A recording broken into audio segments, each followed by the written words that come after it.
कि जयनारायण जी मंत्री बने। उसके बाद जब नरेंद्र मोदी जी के नेतृत्व की सरकार बनी तब मैं बनी। आज राजभूषण जी है। निषाद समाज की कांग्रेस ने जितनी अपेक्षाएं की उतना सम्मान देश के यशस्वी प्रधानमंत्री जी ने दिया है। आजादी के बाद से आयोग की मांग चल रही है, कांग्रेस की हिम्मत क्यों नहीं पड़ी? आयोग का गठन क्यों नहीं हुआ? उसको ठंडे बस्ते में डाल दिया था। मेरा सौभाग्य रहा कि उस नेतृत्व में मैंने सेवा का अवसर काम किया, सेवा करने का अवसर मुझे मिला।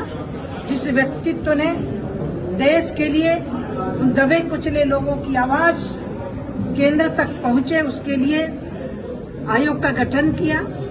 और सौभाग्य रहा कि आयोग के प्रथम अध्यक्ष भगवान साहनी जी भी यहीं के बने। आज मैं ये कह सकती हूँ कि बिहार में जिस तरह से लालू यादव की सरकार रही, एक परिवार, और वे अभी मंगल पांडे जी कह रहे थे पार्टी है, मैं उसको पार्टी नहीं मानती। एक प्रॉपर्टी की तरह जो काम कर रहे हैं, एक परिवार को प्रॉपर्टी की तरह डीलिंग कर रहे हैं, वो कभी समाज की तैसी नहीं हो सकते। दबे कुचलों की आवाज नहीं हो सकते। दबे कुचलों की आवाज यदि सही मायने में कोई है तो भारतीय जनता पार्टी है। और भारतीय जनता पार्टी के साथ आज पूरे देश का निषाद खड़ा हुआ है। चाहे वो साइनी लिखता हो, मल्लाह लिखता हो, मछुआरा लिखता हो, या कहार लिखता हो, कश्यप लिखता हो, गंगापुत्र लिखता हो, मैं तो पूरे देश में जाती हूँ। तो मुझे गर्व होता है कि आज बिहार के हमारे संगठन ने महर्षि वेदव्यास जी की जयंती पर मुझे बुलाया और मुझे महर्षि वेदव्यास जी के विषय पर बोलने के लिए, तो मेरे पास कुछ नहीं है, सूरज को दीपक दिखाना है। जिन्होंने 18 पुराण, 6 शास्त्र, 4 वेदों की रचना की, और यहाँ तक कि जब राजा परीक्षित को श्राप लगा, उसको भी मुक्ति की आवश्यकता पड़ी, तो राजा परीक्षित को भी शुक्राचार्य जी के पास पहुंच करके भागवत सुनी पड़ी, तब सर्प काटने का भय गया। तो मैं यतो अभ्युदय निश्रेय सिद्धि, माननीय प्रधानमंत्री जी कहते विरासत भी और विकास भी, 2 दिशाओं की यात्रा एक साथ माननीय प्रधानमंत्री जी के नेतृत्व में सरकार काम कर रही है। हमारी विरासत भी अक्षुण्ण हो रही है। क्या ये कांग्रेस को नहीं दिखाई पड़ा?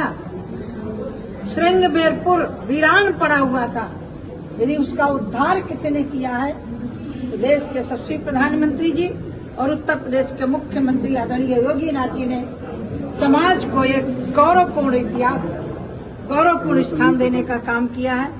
मैं आभार व्यक्त करती हूँ कि मुझे 10 साल देश के यशस्वी प्रधानमंत्री जी के साथ सेवा करने का अवसर मिला और मैंने नजदीक से देखा है गरीबों के लिए यदि किसी ने काम किया तो मोदी जी ने काम किया। वो कौन सी बेटी थी जो सड़क पर बैठ के शौच करती थी? वो कौन से परिवार की बेटी थी जो चूल्हे में लकड़ी से रोटी बनाती थी? वो कौन थी? लालू यादव की परिवार की बेटी नहीं थी, वो गरीब परिवार की बेटियां थी जो सड़क पर शौच के लिए सूर्यास्त की प्रतीक्षा करती थी। 12 करोड़ शौचालय दे करके, 10 करोड़ गैस सिलेंडर दे करके, वो कौन से परिवार के बच्चे थे? कौन से परिवार की बेटियां थी? कौन से परिवार की बहू थी कि एक झोपड़ी में रहने के लिए मजबूर होते थे? उन गरीबों को, 4 करोड़ लोगों को आवास देने का काम किया तो देश के यशस्वी प्रधानमंत्री नरेंद्र भाई मोदी जी ने काम किया।